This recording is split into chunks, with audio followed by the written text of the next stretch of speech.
আমি যখন বিয়ে করি, আমার শ্বশুর বাড়ি ঢাকার আজিমপুরে ইরাকি মাঠের সাথে, অভিজাত মানে খুব দামি জায়গা। তখনই কোটি টাকার উপরে জায়গার কাঠা। আমি যখন বিয়ে করছি 17-18 বছর আগের কথা বলছি, কোটি টাকার মতো জায়গার কাঠা।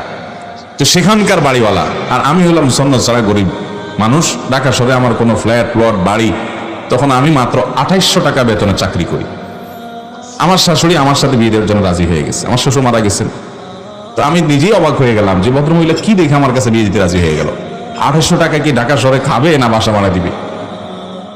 আমার বিয়ের সময় আমার মামার শ্বশুর উনি বললেন যে মেয়েকে কোথায় রাখবে। আমার আব্বাজান রহমতুল্লাহ আলাই খুব বিচক্ষণ মানুষ ছিলেন।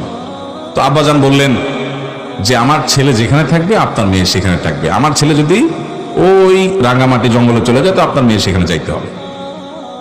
তো আমার আব্বার কথা শুনে ওনারা রাজি হয়ে গেছে। কিন্তু আমার শাশুড়ি এই ভদ্র মহিলা এত বিচক্ষণ মানুষ ছিলেন, উনি চিন্তা করছেন যে ছেলে বোর্ড স্ট্যান্ড করা, প্রত্যেক ক্লাসে ভালো রেজাল্ট করছে এই ছেলেটা মেধাবী, আবার ওনাদের কাছে মনে হয়েছে ছেলেটা বোধহয় ভালো মানুষ, এই জন্য রাজি হয়ে গেছে। অথচ আমার একটাই ছেলেকে, একটাই ভাইরা, সে বেচারা অনেক পয়সাওয়ালা মানুষ, আমি গরিব মানুষ, কিন্তু আমার কাছে দিয়ে দিছে। আলহামদুলিল্লাহ তাদের মেয়ে দুঃখে নেই, সুখে আছে আলহামদুলিল্লাহ। এটা আমি অন্তত বলতে পারি।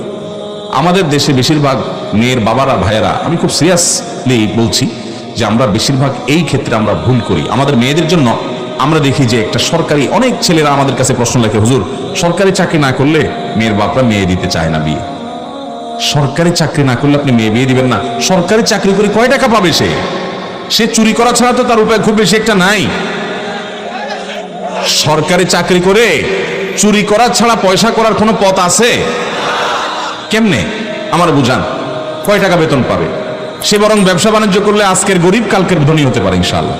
কিন্তু সরকারি চাকরি যদি সে করে, ধনী হওয়ার কোনো পথই তো খোলা নেই। আছে? কেমনে ধনী হবে? 2 নম্বর টাকা ছাড়া ধনী হওয়ার রাস্তা আছে? তাহলে আপনি জেনে শুনে আপনার ছেলেকে, আপনার মেয়েকে হয় একটা, আমি বলছি না যে সরকারি চাকরি করলে সবাই অসৎ হয়, খবরদার ভুল বুঝবেন না। আমি ব্যক্তিগতভাবে এরকম বহু সরকারি কর্মকর্তাকে চিনি, আমার সাথে বন্ধুত্বপূর্ণ সম্পর্ক আছে, অনেক বড় পদ হোল্ড করেন, কিন্তু তারা সম্পূর্ণ সৎ আলহামদুলিল্লাহ। আমি বলছি যদি টাকা, আমি বলছি এটা যে যদি টাকাই আপনার উদ্দেশ্য হয় তাহলে সরকারি চাকরি দেখবেন কেন? আপনি দেখবেন সৎ যদি সরকারি চাকরিও করে আলহামদুলিল্লাহ, সৎ লোকটা যদি বেসরকারি চাকরি করে তাও আলহামদুলিল্লাহ, সৎ লোকটা যদি এমনকি বেকারও হয় তবু আলহামদুলিল্লাহ। দেখতে হবে মানুষটা সৎ কিনা, দেখতে হবে মানুষটা কি কিনা, সৎ কিনা। সে যদি সৎ হয় তাহলে কোথায় কাজ করাটা বেটার না? আপনি খুঁজে সরকারি শুধু খুঁজতেছেন, তার মানে আপনি ঘুষখোর খুঁজতেছেন।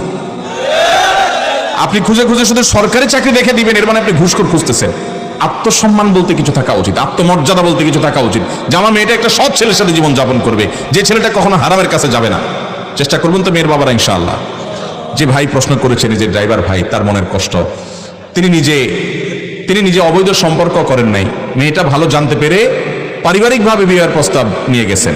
যাই হোক, আমি তো আর জানি না যে মূল ঘটনা কি, আদৌ এটা খাটে না না খাটে। তারপর এটা আমাদের সমাজে খুব প্রতিষ্ঠিত কথা যে আমরা সবাই মেয়ের বাপরা শুধু পয়সাওয়ালা খুঁজি এবং প্রতিষ্ঠিত মানুষ খুঁজি। আমি সবসময় বলার চেষ্টা করি, যারা মেয়ের বাপ আছেন, মেয়ে কার কাছে বিয়ে দিবেন, ছেলে খুঁজে পাচ্ছেন না, আপনাদেরকে বলতেছি, আপনাদের এলাকাতে ফজরের নামাজের জামাতে নিয়মিত যে সমস্ত যুবকদেরকে দেখবেন হাজির হয়, খুব সুন্দর করে ধীরস্থিরতার সাথে নামাজ কালাম ফজরেরটা পড়ে, অন্যগুলোর কথা আমি বলি, অন্যগুলো তো বটেই, ফজরের নামাজ যারা নিয়মিত হাজির হয় এবং অত্যন্ত পড়ে, হারাম থেকে বাঁচার জন্য যুদ্ধ এবং সংগ্রাম করে, ভদ্র নম্র, এই ছেলেগুলো যদি গরিব হয়, আপনার মেয়ে বিয়ে দেন, ইনশাআল্লাহ তারা সুখে থাকবে। আল্লাহ তাআলা আমাদের মেয়ের বাবাদের সুমতি দান করুক। এই যে যুবকরা এত ঠিক করতেছে, এরা বিয়ের জন্য বেচারারা মানে বেকার হয়ে আস, এই ছেলেদের আল্লাহ তাআলা একটা হালাল ব্যবস্থা করে দেখ, এবং মেয়ের বাবাদের দিলটা আল্লাহ তাআলা নরম করে দেখ।